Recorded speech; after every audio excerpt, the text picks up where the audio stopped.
Hello friends. आज के इस वीडियो के अंदर हम लोग बात करने वाले हैं कि जब हम कभी प्लेट ग्रिडर ब्रिज को डिजाइन करेंगे तो वहां पर कौन सी स्टेप्स हमको ध्यान में रखनी होती है, या फिर मैं ये कहूं कि वह कौन कौन सी स्टेप्स है जिनके थ्रू हम लोग जो प्लेट ग्रिडर ब्रिज होता है उसको डिजाइन कर सकते हैं। अब आपके दिमाग में एक सवाल आ रहा होगा कि प्लेट ग्रिडर ब्रिज क्या होता है। तो दोस्तों, इस सवाल का जवाब मैं आपको प्रीवियस वीडियो में दे चुका हूं। उसकी लिंक आपको डिस्क्रिप्शन में मिल जाएगी, आप उस वीडियो को देख सकते हैं कि प्लेट ग्रिडर ब्रिज क्या होता है, क्यों हम इसको बनाते हैं, है ना। और भी बहुत सारी बातें इससे रिलेटेड मैंने वहां पर की है। ठीक, आगे बात करते हैं दोस्तों मेजर जो इंपॉर्टेंट स्टेप्स है जो कि हमको फॉलो करनी होगी जब हम प्लेट ग्रिडर ब्रिज को डिजाइन करेंगे। तो दोस्तों, सबसे पहली बात यहाँ पर, या मैं कहूँ सबसे पहली स्टेप जो है, तो हमको यहाँ पर डेड लोड, लाइव लोड और इम्पैक्ट लोड कैलकुलेट करना होता है। अब अगर मैं आपको बताऊं कि डेड लोड क्या होता है, तो दोस्तों डेड लोड क्या होगा, जो सेल्फ वेट होता है किसी भी मटेरियल का। जैसे कि अगर मैं आपको यहाँ पर बना के बताऊं कि ये मेरी कोई रेल थी, इस रेल के ऊपर ये मेरी ट्रेन मूव कर रही थी, मान लो, है ना। ये ट्रेन मेरी मूव कर रही थी। अब ये रेल के नीचे दोस्तों स्लीपर्स भी लगे होंगे। अगर मैं आपको बताऊं ये स्लीपर्स होंगे, और ये स्लीपर्स हो गए। अब स्लीपर्स के ऊपर जो ये रेल है, ठीक है, स्लीपर्स के ऊपर जो ये रेल है, तो रेल किसी ना किसी की मदद से यहाँ पर फिक्स की गई होगी, जिनको हम बोलते हैं फास्टनिंग। तो यहाँ पर जो दोस्तों डेड वेट हो जाएगा, डेड वेट क्या होता है, डेड वेट की अगर मैं बात करूं या फिर डेड लोड की अगर मैं बात करूं, तो जो रहेगा ये किसकी वजह से होता है दोस्तों, वेट ऑफ स्लीपर, स्लीपर जो हो गया, साथ में दोस्तों जो यहाँ पर हमारी जो रेल है इसकी वजह से हो गया, एंड जो फास्टिंग होगी उसकी वजह से होता है। दोस्तों, डेड लोड कैसे कैलकुलेट करते हैं वो भी मैं आपको बताऊंगा, लेकिन फिलहाल आप ये जान लीजिए कि सबसे पहली स्टेप में आपको क्या करना है, हमको डेड लोड, लाइव लोड और इम्पैक्ट लोड कैलकुलेट करना है। दोस्तों, लाइव लोड किसकी वजह से होगा, जब ये ट्रेन मूव करेगी, ठीक है, तो इस ट्रेन के मूव करने से इसकी वजह से जो लोड आएगा वो हमारा लाइव लोड हो जाएगा। साथ में दोस्तों जब ये ट्रेन मूव करेगी तो ये हमारे रेल्स के ऊपर कुछ इम्पैक्ट भी प्रोवाइड कराएगी, उसकी वजह से भी लोड आता है, तो वो भी हमारा क्या होगा, इम्पैक्ट लोड आ जाएगा। दोस्तों, आपको एक चीज ध्यान रखना है कि इम्पैक्ट लोड रहता है वो हमारा क्या होता है, ड्यू टू लाइव लोड की वजह से होता है। ठीक है, इसका यूज आगे हम लोग करने वाले हैं। तो मेरे ख्याल से पहली स्टेप आपको क्लियर हो गई होगी कि पहली स्टेप में क्या करना है, आपको कैलकुलेट करना है डेड लोड को। साथ में दोस्तों आपको क्या कैलकुलेट करना है, डेड लोड हो गया, फिर हम बात करेंगे लाइव लोड, और देन इसके बाद में बात करेंगे हम लोग इम्पैक्ट लोड की, इम्पैक्ट लोड किस टाइप से आप कैलकुलेट कर सकते हैं। क्लियर है दोस्तों, पहली स्टेप मैंने आपको बहुत अच्छे से एक्सप्लेन करी है। वहीं सीधी से हम बात करते हैं दूसरी स्टेप की। दूसरी स्टेप क्या कहता है दोस्तों, to calculate maximum bending moment. अब जो मैक्सिमम बेंडिंग मोमेंट होता है उसको हमको क्या करना पड़ेगा दोस्तों, कैलकुलेट करना पड़ेगा। तो मैक्सिमम बेंडिंग मोमेंट को हम लोग किस टाइप से कैलकुलेट करेंगे, इसके लिए दोस्तों जो हमारे इंडियन स्टैंडर्ड कोड होते हैं, आईएस कोड, आईएस कोड के अंदर ये फॉर्मूलेस आपको दिए गए हैं। लेकिन फिर भी मैं कहूंगा कि आप ज्यादा चीजों को आईएस कोड से उठा ले, लेकिन फिर भी टाइम सेव करने के हिसाब से आप इनको जस्ट याद भी रख सकते हैं, क्योंकि बहुत सिंपल से फॉर्मूले हैं। जैसे कि सबसे पहले आपको मैक्सिमम बेंडिंग मोमेंट कैलकुलेट करना है, किसकी वजह से, डेड लोड की वजह से। तो उसका सिंपल सा फॉर्मूला है WL²/8, जो कि हमको बेंडिंग मोमेंट मिलेगा किलो न्यूटन मीटर के अंदर। ठीक है, सिमिलर वे में दोस्तों लाइव लोड आप ले सकते हैं WL²/8। लेकिन यहाँ पर ध्यान देने वाली बात यह है कि ये जो W है और ये जो W है दोनों अलग है। ये W मेरे डेड लोड की वजह से, डेट इज टोटल जो डेड वेट रहेगा, ये टोटल डेड लोड रहेगा वो W है, और ये जो लाइव लोड की वजह से जो हमारा क्या आएगा, टोटल वेट आएगा वो रहेगा। कैसे लेंगे वो जब मैं आपको क्वेश्चन कराऊंगा तब आपको क्लियर हो जाएगा। ठीक है, अभी फिलहाल आपको ये फॉर्मूले देख लेना है। दोस्तों, बात करेंगे due to impact load, that is bending moment due to impact load. मैं आपको बताया इम्पैक्ट किसकी वजह से रहता है, इम्पैक्ट हमारे लाइव लोड की वजह से रहेगा। मतलब कि जब इस ब्रिज के ऊपर ये ट्रेन मूव करेगी तो इस ट्रेन के मूव करने से यहाँ पर जो रेल रहेगी इसके ऊपर कुछ हमारा क्या होगा, इस जो रेल रहेगी, ये मेरी रेल है, इसके ऊपर क्या रहेगा, कुछ इम्पैक्ट जनरेट होगा। उस इम्पैक्ट जनरेट होने के कारण यहाँ पर कुछ इम्पैक्ट लोड आएगा, उसको हम इस तरह से कैलकुलेट कर सकते हैं, that is impact factor into maximum bending moment due to live load. यहाँ पर दोस्तों जो बेंडिंग मोमेंट हम लोग कैलकुलेट करेंगे उसको यहाँ पर मल्टीप्लाई करेंगे, तो सीधे सीधे मुझे इम्पैक्ट लोड मिल जाएगा। इसका भी हम लोग जब क्वेश्चन करेंगे तब और अच्छे से आपको क्लियर हो जाएगा। ठीक है फ्रेंड्स, अब हम लोगों ने क्या किया कि जो मैक्सिमम बेंडिंग मोमेंट हमने कैलकुलेट कर दिया ड्यू टू किसकी वजह से, डेड लोड, लाइव लोड और इम्पैक्ट लोड की वजह से। अब हमको क्या करना है, टोटल मैक्सिमम बेंडिंग मोमेंट करना है, मतलब कि यहाँ से जितना भी बेंडिंग मोमेंट हमने कैलकुलेट किया है due to dead load, live load and impact load, उन सबको जोड़ देंगे। उनको जोड़ने के बाद हमको क्या मिल जाएगा, टोटल मैक्सिमम बेंडिंग मोमेंट मिल जाएगा। क्लियर है दोस्तों। इसके बाद हमको कैलकुलेट करना है, जैसे कि हमने यहाँ पर बेंडिंग मोमेंट कैलकुलेट किया है, सिमिलर फैशन में हमको शियर फोर्स कैलकुलेट करना रहेगा, that is maximum shear force. और शियर फोर्स किस टाइप के कैलकुलेट करेंगे, सबसे पहले शियर फोर्स हम लोग डेड लोड की वजह से कैलकुलेट करेंगे, जो कि होता है W/2 kilo Newton. Live load की वजह से करेंगे W/2 किलो न्यूटन। दोस्तों ये जो W है और ये जो W है दोनों डिफरेंट है, जैसे कि मैं आपको थोड़ी देर पहले बताया था। ये जो W है हमारा किसकी वजह से रहेगा, टोटल वेट कौन सा, डेड लोड की वजह से, और ये W total weight due to live load की वजह से। ठीक है, मैं आपको इसको अच्छे से एक्सप्लेन करूंगा क्वेश्चन जब करेंगे हम लोग। ठीक है, नेक्स्ट अगर बात करें दोस्तों, इंपैक्ट लोड किस टाइप से कैलकुलेट कर सकते हैं। इंपैक्ट लोड हमारा हो जाएगा impact factor into shear force due to live load. यहां से जो शियर फोर्स आएगा लाइव लोड की वजह से, उससे जब आप इंपैक्ट फैक्टर को मल्टीप्लाई करेंगे तो यहां से आपको इंपैक्ट लोड देखने को मिल जाएगा। अब इम्पैक्ट लोड किस तरह से कैलकुलेट किया वो मैं बता दिया, इम्पैक्ट फैक्टर कैसे निकालेंगे ये भी मैं आपको क्वेश्चन कराऊंगा तब बता दूं। ठीक है, अब सिमिलर फैशन में हमने यहाँ पर total maximum bending moment calculate किया था, उसी तरीके से यहाँ पर टोटल मैक्सिमम शियर फोर्स हम लोग कैलकुलेट कर देंगे, डेट इज इन तीनों से जो शियर फोर्स की वैल्यू मिली है उनको हम लोग जोड़ देंगे, तो हमें क्या मिल जाएगा, टोटल मैक्सिमम शियर फोर्स की वैल्यू देखने को मिल जाएगी। क्लियर हुआ। तो दोस्तों दो स्टेप्स मैंने आपको बता दिया है कि पहले आपको क्या करना है, डेड लोड, लाइव लोड और इम्पैक्ट लोड कैलकुलेट करना है। दूसरे में आपको मैक्सिमम बेंडिंग मूवमेंट और मैक्सिमम शेयर फोर्स कैलकुलेट कर लेना है। अब दोस्तों तीसरी स्टेप जो कि काफी इंपॉर्टेंट होने वाली है वो है हमारी design of central section of plate. जैसे कि देख सकते हैं आप प्लेट ग्रिडर, ये मेरा क्या है, प्लेट ग्रिडर का डायग्राम है आपके सामने, आप देख पा रहे हैं। इसके अंदर हमको सेंट्रल सेक्शन है, डेट इज जिसको कि अभी मैं आपके सामने हैच कर देता हूँ ग्रीन कलर से, डेट इज मेरे को वेब को डिजाइन करना है। क्या बोला, किसको डिजाइन करना है, हमको वेब को आप लोग डिजाइन करेंगे। तो सबसे पहली स्टेप में design of web, that is ये वाला वेब होता है और इनको हम लोग फ्लेंजेस बोलते हैं, ये आपको बखुदा पता हो। ठीक है, तो सबसे पहले वेब की जब डिजाइन करेंगे तो हम लोग दोस्तों इकोनॉमिकल डेप्थ निकालेंगे। अब इकोनॉमिकल डेप्थ क्या होती है, अगर मैं यहाँ पर आपको बताना चाहूँ तो ये जो डेप्थ है मेरी, इस डेप्थ को मैं आपके सामने कैलकुलेट करके बताऊंगा। ठीक है, मतलब कि ये जो वेब है, वेब की डेप्थ मैं आपको कैलकुलेट करूंगा, और वेब की डेप्थ जो है दोस्तों उसको हम लोग इकोनॉमिकल डेप्थ कह देते हैं। वो इस फॉर्मूले से हमको दी जाती है, डी बराबर 1.1 under root M upon sigma B into T W. Clear है, ये फॉर्मूला आपको ध्यान में रखना है। ठीक है, या फिर आप इसको आईएस कोड से भी ले सकते हैं।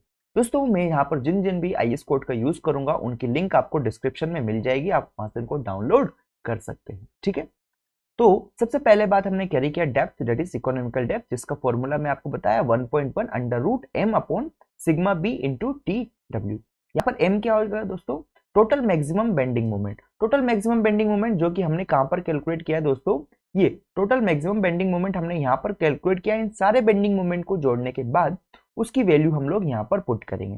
दोस्तों इसका क्वेश्चन करेंगे तब और अच्छे से आपको क्लियर हो जाएगा। ठीक है, फिर बात करें सिग्मा बी दोस्तों, तो ये होता है मेरा अलोवेबल बेंडिंग स्ट्रेस, जो कि हमारा 0.66 एफ ऑफ वाई होता है, जहां पर एफ ऑफ वाई क्या हो सकता है दोस्तों, एफ ऑफ वाई की वैल्यू आप जनरली बात करेंगे तो 250 न्यूटन पर एमएम स्क्वायर हम लोग लेते हैं, या फिर आपको कहीं पर और भी दिया हो तो आप उसको कंसिडर कर सकते हैं। जैसे कि ये ग्रेड है, ग्रेड ऑफ स्टील Fe 500 होता है, इसको भी आप ले सकते हैं। ठीक है, तो ये डिपेंड करता है कि कौन से ग्रेड का स्टील आप वहां पर यूज करते हैं।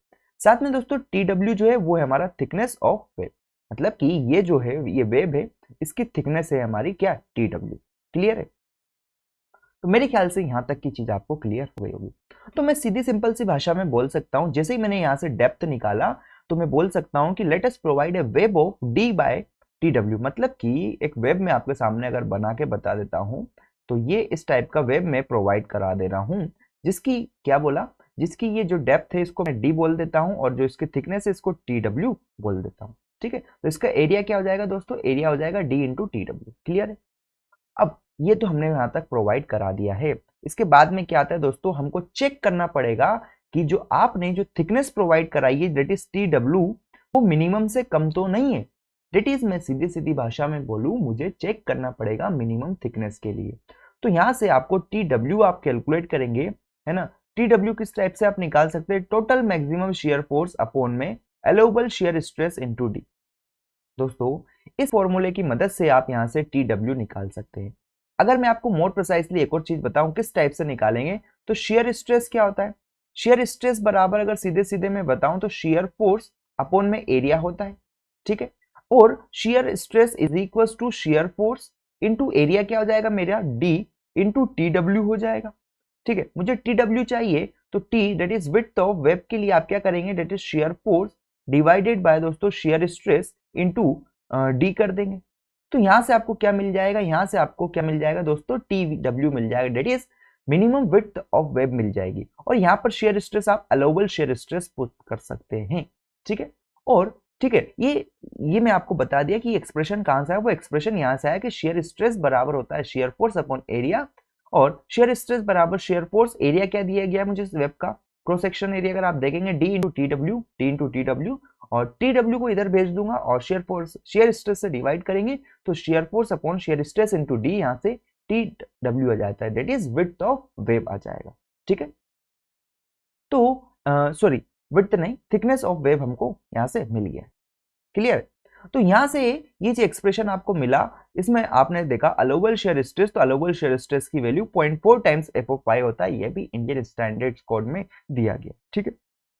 यहां से अगर बात की हम लोग ये अब, तो यहां से D जो है, D हमने क्या कैलकुलेट किया था, provide depth of the wave, ठीक है। Depth of the wave provide कर दो आप, TW हमने देख लिया, TW देख लिया, और यहां से ये भी निकाल लिया। अब हमको एक चीज का ध्यान रखना है कि minimum thickness of wave should be less than the provided thickness of the wave, मतलब कि जो हमने प्रोवाइड किया है, ठीक है, उससे मिनिमम थिकनेस कम आनी चाहिए। मानो कि मैंने प्रोवाइडेड जो किया है टी प्रोवाइडेड की अगर मैं बात करूं तो मैंने मानो 8 mm की प्रोवाइड की है, और मेरी टी मिनिमम जो है वो मेरी 6 mm है। मतलब कि मेरे को क्या करना है, टी जो प्रोवाइड कर रहा हूं वो ज्यादा होनी चाहिए किससे, टी मिनिमम से, क्लियर है। वो यहाँ पर यही चीज लिखी है कि मिनिमम थिकनेस जो रहेगी वेब की should be less than the provided, ठीक है। ये टी मिनिमम जो है वो क्या है, लेस है किससे, टी प्रोवाइडेड, क्लियर है। मतलब कि मेरे को मानो किसी चीज को खरीदना है तो मुझे 10 रुपए चाहिए, कम से कम मुझे 10 रुपए चाहिए, लेकिन मेरे को पापा ने 15 रुपए दिए, ठीक है ना। तो हमेशा ध्यान रखना जितना हमको चाहिए उससे ज्यादा ही हमको प्रोवाइड कराना पड़ेगा, ठीक है। वो ये चीज बोल रही है। तो मेरे ख्याल से दोस्तों आपको जो डिजाइन की बात की हमने, क्या डिजाइन ऑफ वेब, वो क्लियर हो गया होगा कि वेब ये वाला पोर्शन होता है मेरा, जो कि मैं आपको डिजाइन करके अभी बताया हूँ। अब दोस्तों हम लोग बात करेंगे फ्लेंज पोर्शन की, कि आखिर में फ्लेंज को किस तरह से डिजाइन करेंगे। दोस्तों फ्लेंज क्या होते हैं, सबसे पहले तो मैं आपको बता देता हूँ कि फ्लेंज ये चीज है हमारी, अगर आप ध्यान से देखेंगे तो ये जो येलो कलर से मैं हेज कर रहा हूँ, इन चीजों को हमने क्या बोला है, ये हमारे फ्लेंजेस है, क्लियर है। अब इनको डिजाइन करना है हमको। तो दोस्तों सबसे पहले आपको area of flange, net area निकालना है इन फ्लेंजेस का, कि वो इस एक्सप्रेशन से आपको मिल जाएगा m upon sigma b into D mm² में, ठीक है। तो आपको क्या करना है दोस्तों, अज्यूम करना है, assume thickness of web TF, ठीक है। जो थिकनेस रहेगी वेब की वो उसको आप अज्यूम कर लेना TF प्लेट, है ना। Therefore the width of the flange plate provided, ये यहाँ से आप एरिया निकाल लेंगे। दोस्तों जैसे कि आप जानते हैं एरिया बराबर क्या होता है, एरिया बराबर B इंटू डी होता है, मान लो, है ना। तो यहां से अगर आपने AF नेट निकाल दिया इस फॉर्मूले से, जिसमें M आपको पता है, सिग्मा B पता है और D पता है, क्लियर है ना। तो यहां से ये चीज आपने जैसे कैलकुलेट करी और आपने अज्यूम किया है कि जो थिकनेस रहेगी फ्लेंज की वो TF रहेगी, तो यहां से सीधे सीधे आप BF की वैल्यू निकाल दें, क्योंकि एरिया बराबर क्या हो जाएगा, BF इंटू TF बराबर AF, जो कि आपको पता है। तो यहां से आप BF नहीं निकाल सकते, BF बराबर क्या, AF अपॉन में TF अगर आप कर देंगे तो यहां से आपको सीधे सीधे BF की वैल्यू मिल जाएगी, क्लियर है। अब यहां तक की बातें कैलकुलेट में हम लोग जब करेंगे तो और अच्छे से आपको क्लियर हो जाए। अभी दोस्तों बात करना है कि जो outstand flange should not greater than 12 times of the thickness of the flange. मतलब कि अब आउटस्टैंड अगर मैं आपको बताऊं तो दोस्तों आउटस्टैंड क्या होता है, सीधी सिंपल सी भाषा में बहुत जल्दी से मैं आपको आउटस्टैंड बता देता हूं। तो अगर आप देखेंगे गौर से दोस्तों, तो आउटस्टैंड ये मेरा क्या हो गया, ये पोर्शन होता है, ये भी जो मैं बनाया हूं आपके लिए, ये वाला जो पोर्शन है मेरा क्या है, आउटस्टैंड है। ठीक है, आउट, ठीक है ना, ये है क्या है हमारा आउटस्टैंड। तो ये जो है, ये जो पोर्शन मैंने मान लो इसको मैं x बोल देता हूं, तो x shall not be greater than 12 times thickness of the flange. ठीक है ना, तो इससे ज्यादा नहीं होनी चाहिए, तो वही चीज हमने यहाँ पर लिखी है कि 12 टाइम्स से ज्यादा नहीं होने चाहिए कौन, outstand flange should not greater than 12 times the thickness of the flange. Clear है। अब दोस्तों यहां तक की बात होने के बाद हमको बात करनी है सिग्मा बी कैलकुलेट करना है, डेट इज बेंडिंग इक्वेशन। मेरे ख्याल से आप सब लोगों को पता है बेंडिंग इक्वेशन जो होती है हमारी, उससे हमने ये कैलकुलेट किया है। ठीक है, एम जो कर जाएगा ये होता है मेरा मैक्सिमम बेंडिंग मोमेंट। क्या होता है दोस्तों, maximum bending moment. I X x moment in moment of inertia about x x axis, जो कि मैं भी आपको बताऊंगा। वाई मैक्स क्या हो जाएगा, distance of the extreme fibre from the x x axis. ठीक है, मतलब कि यहाँ पर अगर आप देखेंगे इस डायग्राम के अंदर, मैं आपको चीजों को और अच्छे से थोड़ा सा क्लियर करके बता देता हूँ। ठीक है, तो अगर इस डायग्राम के अंदर आप देखेंगे तो बहुत सारी चीजें आपको ऑब्जर्व हो जाएगी और यहाँ से और अच्छे से चीजें आपको क्लियर हो जाएगी। देखिएगा, ये जो है ये फ्लेंज वाला पोर्शन है, तो मान लो मैंने कोई एक्सिस ले दी होगी, जैसे कि ये अगर आपके सामने मैं अगर भी बनाता हूँ, वेट एक मिनट रुकिएगा, है ना,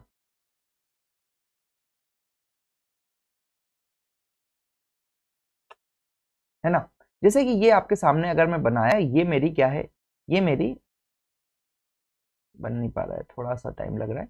तो यहाँ से मानो ये मैंने कुछ एक एक्सिस ड्रॉ करी है, कुछ एक्सिस ड्रॉ करी है, मैंने क्या बोला, ये कुछ एक्सिस मैंने यहाँ से इस टाइप से ड्रॉ करी है। ये आप देख सकते हैं कि ये एक्स एक्सिस होगी और ये मेरी वाई एक्सिस हो जाएगी। ठीक है, तो आपको यहाँ पर क्या करना है, सीधे सीधी भाषा में अगर मैं कहूँ तो सबसे पहले आपको एक्स एक्स के about moment of inertia calculate कर लेना है। और वाई मैक्स अगर मैं सबसे पहले आपको बताऊं, तो वाई मैक्स दोस्तों इसका जो वेब का सेंटर ऑफ ग्रेविटी रहेगा इससे, तो ये जो डिस्टेंस है इसको बोला, ये वाई मैक्स हो गया। इस एक्सिस के अबाउट आई एक्स एक्स, ये सॉरी ये तो वाई वाई है, और ये जो मेरी आई एक्स एक्स है इसके अबाउट आपको मोमेंट ऑफ इनर्शिया जो रहेगा वो आ जाएगा आई एक्स एक्स। कैसे निकालेंगे दोस्तों, ये अभी मैं आपको क्वेश्चन कराऊंगा, उसमें और अच्छे से क्लियर हो जाएगा, लेकिन जस्ट आपको समझ लेना है कि सिग्मा जो रहेगा आपका यहाँ से बेंडिंग, वो आपको किस टाइप से निकालना है। ठीक है, तो वो इस फॉर्मूले की मदद से आप निकाल सकते हैं। दोस्तों एक चीज यहाँ से आपको नोट करनी है कि जो सिग्मा बेंडिंग की जो वैल्यू है, it is sigma bending maximum जो है वो आपकी क्या आनी चाहिए दोस्तों, जो अलाउबल बेंडिंग स्ट्रेस है उससे कम आनी चाहिए। ठीक है, तो यहां से आप चीज देख सकते हैं, अलाउबल यही यहाँ पर एफ वाई की वैल्यू 250 आप पुट कर देंगे तो उससे वैल्यू निकल कर आ जाएगी अकॉर्डिंग टू क्वेश्चन। अब आपको क्या करना है, यहां तक आप पहुंच गए तो अब आपको चेक करना है फॉर मैक्सिमम शेयर स्ट्रेस। दोस्तों मैक्सिमम शेयर स्ट्रेस के लिए चेक करना है, तो मैक्सिमम शेयर स्ट्रेस आप यहां से निकाल सकते हैं, maximum shear force upon area of web. ठीक है, यहां से आप देखेंगे, यहां से आपको मैक्सिमम शेयर स्ट्रेस मिल जाएगी। एरिया ऑफ वेब क्या हो गया दोस्तों, एरिया ऑफ वेब में आपको बताया कि ये आपने डी निकाला, ये टी डब्ल्यू हो जाएगा, तो area T D into T W आ जाएगा। और यहाँ से जो मैक्सिमम शेयर स्ट्रेस रहेगी वो कम आनी चाहिए 0.4 times of F of Y, ये आपको ध्यान में रखना है। ठीक है, यहाँ तक की बातें मेरे ख्याल से आपको क्लियर हो गई है। दोस्तों फोर्थ स्टेप बोलता है कि connection between flanges and web. जो फ्लेंज है और जो वेब है, मतलब कि मैं अगर आपको बताऊं, ये मैंने वेब है, ये वेब डिजाइन कर लिया, फ्लेंज भी मैंने ये दोनों भी डिजाइन कर दिए, इस टाइप से टॉप और बॉटम फ्लेंज दोनों डिजाइन कर दिए। अब इन दोनों को मेरे को कनेक्ट करना है, तो उस कनेक्शन के बारे में हम लोग देखने वाले। ठीक है, तो let us provide a welded connection to find the size of the web. आपको क्या बोला है कि आप वेल्डेड कनेक्शन प्रोवाइड करा दो। ठीक है दोस्तों, ये एक्सप्रेशन आपको ध्यान में रखना है कि V A Y bar upon I X X 2 into K S L W into shearing strength.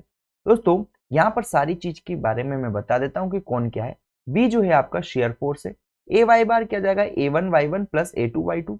मतलब कि सीधी सिंपल सी भाषा में बोलूँ तो मानो इसका एरिया मेरा ए वन था, इसका एरिया मेरा ए टू था, इसका एरिया मेरा ए थ्री था, और इस यहाँ से इसकी जो दूरी है, मान लो इसके सेंटर ऑफ ग्रेविटी की वो वाई वन थी, इसकी वाई टू थी और इसकी वाई थ्री थी। तो यहाँ से आपको सीधे सीधे ए वाई बार निकाल देना, that is A one Y one plus A two Y two. ठीक है, कैसे निकालेंगे वो और अच्छे से आपको मैं क्वेश्चन में क्लियर करूंगा। ठीक है, फिर आई एक्सेस क्या है, moment of inertia about x x axis. के दोस्तों जो होता है कांस्टेंट ऑफ वेल्ड है, जो कि 0.7 हमको लेना रहता है। कब, जब एंगल ऑफ वेल्ड 90 डिग्री है, ये हमको IS कोड के अंदर दिया, IS 800 2007 के अंदर ये चीज दी गई है कि आप लोगों ने देखा हो। एस क्या है दोस्तों, साइज ऑफ वेल्ड है। शेयरिंग स्ट्रेंथ हमारी 108 न्यूटन पर mm स्क्वायर है, ठीक है। साथ में यहाँ पर बोल दो कि let us provide riveted connection to select Indian ISA angle from steel table. Steel table से आपको सेलेक्ट करना, कैसे करना है वो भी मैं आपको बात बताऊँ, ठीक है। अब हम बात करते हैं दोस्तों, स्टेप 4 क्लियर हो जाती है, जिसके अंदर हमने क्या कर दिया कि जो फ्लेंज है और जो वेब है इन दोनों को कनेक्ट कर दिया। अब हमको क्या करना है, अब हमको जो स्टीफनर्स होते हैं, स्टीफनर्स डिजाइन करना है। स्टीफनर्स क्या होते हैं उसके बारे में हम लोग बात करेंगे। तो सबसे पहले बात अगर करें हम लोग स्टीफनर्स क्या होते हैं, तो दोस्तों ये जब हमने ग्रिडर डिजाइन किया है तो ग्रिडर की जब हाइट, मानो ये हाइट बहुत ज्यादा अगर हो जाती है, जैसे कि मैं आपको फिर से बता देता हूँ कि जब ग्रिडर डिजाइन करे तो अगर मेरे पास शायद डायग्राम होगा, जब हम लोगों ने ग्रिडर डिजाइन करे तो ग्रिडर डिजाइन का जैसे कि आप देखेंगे यहाँ पर, ये देख सकते हैं, ये हमारा क्या है दोस्तों, ये फ्लेंज है ना। जैसे क्या बता रहा हूं मैं आपको कि ये मेरे क्या है, ये फ्लेंज है और ये भी मेरा फ्लेंज है और ये मेरा वेब पोर्शन है। तो इन दोनों फ्लेंज को सपोर्ट करने के लिए दोस्तों मैं एक स्टीफनर प्रोवाइड करा देता हूँ, डेट इज ये वेब स्टीफनर है। मतलब एक्स्ट्रा सपोर्ट हम लोग प्रोवाइड करा रहे हैं अगर ग्रिडर के अंदर, तो उसको बोलते हैं क्या, स्टीफनर। इसकी डिजाइन हम लोग देखने वाले, ठीक है। तो यहाँ पर आप देख सकते हैं स्टीफनर्स की डिजाइन। सबसे पहले स्टीफनर्स को हम लोग बियरिंग स्टीफनर्स की डिजाइन देखेंगे, है ना। Bearing stiffeners, bearing area, sorry, bearing area required जो हो जाएगा maximum shear force upon permissible bearing stress, यहां से निकाल सकते हैं आप क्या, बियरिंग एरिया रिक्वायर्ड, ठीक है। साथ में thickness of the stiffener, bearing area upon width of the stiffener, ठीक है। यहाँ से जैसे आपने बियरिंग एरिया निकाले, आप उसको विड्थ ऑफ द स्टीफनर से डिवाइड कर देंगे तो यहाँ से थिकनेस ऑफ द स्टीफनर आपको मिल जाएगा। फिर आपको क्या करना है, लोड कैरिंग कैपेसिटी निकाल देना स्टीफनर्स की, जो कि सिग्मा एसी इंटू ए, जो कि एरिया आपने यहाँ से निकाला है उससे आप मल्टीप्लाई कर देंगे। इट इज सिग्मा एसी बराबर permissible stress in axial compression और ए जो है effective area of the stiffener. Clear है, यहाँ तक कोई समस्या नहीं रहनी चाहिए। ध्यान दीजिएगा दोस्तों, load carrying capacity should be greater than the maximum shear force. जो मैक्सिमम शेयर फोर्स आ रहा है उससे लोड कैरिंग कैपेसिटी की वैल्यू ज्यादा आनी चाहिए। दोस्तों कंफ्यूज ना होइएगा, अभी जस्ट मैं आपको स्टेप बता रहा हूं, जब हम लोग न्यूमेरिकल करेंगे तो और अच्छे से चीज आपको क्लियर हो जाएगी। लेकिन मैं यहाँ पर ये आपको पहले इसलिए बता रहा हूं जिससे कि जब हम लोग न्यूमेरिकल करें आपको ध्यान रहे कि हमको क्या क्या करना है, कौन कौन से स्टेप्स फॉलो करनी है, ठीक है ना। तो आप जस्ट इसको एक बार ऑब्जर्व कीजिए, इसके बाद जस्ट जो क्वेश्चन की वीडियो है जिसकी लिंक आपको डिस्क्रिप्शन में मिल जाएगी, आप उसको देखना, ठीक है। उसके बाद आपके सारे कॉन्सेप्ट क्लियर हो जाए। दोस्तों इसके बाद अगर बात करेंगे तो connection between bearing stiffener and the plate girder, मतलब कि मैं सीधे सीधे भाषा में बोलूं कि जो बियरिंग स्टीफनर रहेगा और जो प्लेट ग्रेडर रहेगा, जैसे कि यहाँ पर अगर आप देखेंगे तो ये है मेरा प्लेट ग्रेडर का वेब और ये जो बियरिंग स्टीफनर, इनके बीच का कनेक्शन भी हमको डिजाइन करना होगा, ठीक है ना। वो भी हम लोग सीखेंगे किस टाइप से उसको हम लोग डिजाइन करने वाले, ठीक है। तो यहां तक की चीज मेरे ख्याल से आपको क्लियर हो गई होगी। अब हमने बात करेंगे दोस्तों इंटरमीडिएट स्टीफनेस को किस तरह से डिजाइन किया जाता है, ठीक है। तो यहाँ पर लिखा है to calculate average shear stress in the web, tau V A calculated. यहाँ पर ये फॉर्मूला होता है जिससे कि shear force upon area of web से आप एवरेज शेयर स्ट्रेस कैलकुलेट कर सकते हैं, ठीक है। To check the requirement of intermediate stiffener, calculate the minimum thickness of the web. सीधी सीधी भाषा में क्या कहा गया है कि हमको जो इंटरमीडिएट स्टीफनर है उसकी जरूरत है या नहीं है। तो वो कैसे पता चलेगा दोस्तों, उसकी जरूरत हमको पता चलेगी मिनिमम थिकनेस से। अगर मिनिमम थिकनेस जो रहेगी वेब की, है ना, वो कम है हमने जो प्रोवाइड करी है, तो वहां पर हमको जरूरत नहीं रहेगी किसकी, इंटरमीडिएट स्टीफनर की। लेकिन अगर टी जो हमने प्रोवाइड करी वो मिनिमम थिकनेस से कम है, देन हमको क्या करना पड़ेगा, वहां पर सॉरी इंटरमीडिएट स्टीफनर प्रोवाइड कराने पड़ेंगे, ठीक है। तो यहाँ पर वही चीज लिखी है मैंने कि अगर टी प्रोवाइडेड जो है ज्यादा है टी रिक्वायर्ड मिनिमम से, तो थिकनेस ऑफ वेब के अंदर कोई भी इंटरमीडिएट स्टीफनर की जरूरत नहीं रहेगी, ठीक है। लेकिन अगर टी प्रोवाइडेड मेरी टी रिक्वायर्ड से कम है तो वहां पर इंटरमीडिएट स्टीफनर हमको प्रोवाइड करना पड़ेगा, ठीक है। दोस्तों आगे और जो चीज लिखी वो भी आप एक बार देख ले कि the stiffened web plate shall not be less than the following. जो स्टीफेंड वेब प्लेट है वो इससे कम नहीं होना चाहिए, ठीक है। शैल not be less than the following, मतलब कि जो रहेगी थिकनेस क्या वेब की, वो ये है ना, इसके इनसे कम नहीं रहनी चाहिए, ठीक है ना। तो ये आप देख ले डी टाउ बी कैलकुलेटेड 816, ये IS कोड के अंदर हमको डाटा दिया गया है। आप जस्ट इसको ध्यान रखें, जब क्वेश्चन करूंगा मैं और अच्छे से आपको बताऊंगा। सिमिलर वे में दोस्तों आप यहाँ पर देख सकते हैं कि the thickness of the vertically stiffened web plate shall not be less than, ये जो डाटा है इससे छोटा नहीं होना चाहिए। ठीक है दोस्तों, यहां तक ये चीज क्लियर हो जाएगी मेरे ख्याल से। सबकी जो वैल्यूज है डी और एफ ऑफ वाई, ये सारी चीजें मैं आपको बता चुका हूँ। डे हमारा क्या हो गया, डेप्थ ऑफ वेब हो गया। ठीक है, if provided vertical stiffener at a spacing, ठीक है 180 TW, हमने मान लिया कि जो वर्टिकल स्टीफनर है वो हमने 180 इंटू विड्थ या थिकनेस ऑफ वेब के डिस्टेंस पर प्रोवाइड किए। जैसे कि मानो, जैसे कि मैंने एक स्टीफनर यहाँ लगाया, एक यहाँ लगाया, एक यहाँ लगाया, तो इनकी जो दूरी है वो मैंने 180 times of T web provide करी है। तो यहाँ से आप नंबर ऑफ स्टीफनर्स कितने लगेंगे वो भी कैलकुलेट कर सकते हैं। किस टाइप से, वो आप कैलकुलेट कर सकते हैं स्पान अपॉन स्पेसिंग से। सो फ्रेंड्स, इस वीडियो के अंदर मैंने सारी स्टेप्स आपको बता दिए कि किस टाइप से आप एक प्लेट ग्रिडर ब्रिज को डिजाइन करने वाले हैं। मेरे ख्याल से ये सारी स्टेप्स आपको क्लियर हो गई होगी। अब एक लिंक डिस्क्रिप्शन में आपको दी गई जिसके अंदर हमने एक न्यूमेरिकल की मदद से इनको समझा है, आप लोग उस वीडियो को देखें। दोस्तों मैंने बहुत कम टाइम में आपको एक्सप्लेन करने की कोशिश की है, इसलिए मैं पहले से लिखा हुआ लेकर आया हूं। अगर ये वीडियो आपको अच्छी लगी हो तो वीडियो को लाइक करें, शेयर करें, चैनल को सब्सक्राइब करें और नेक्स्ट वीडियो जरूर देखें। Thank you.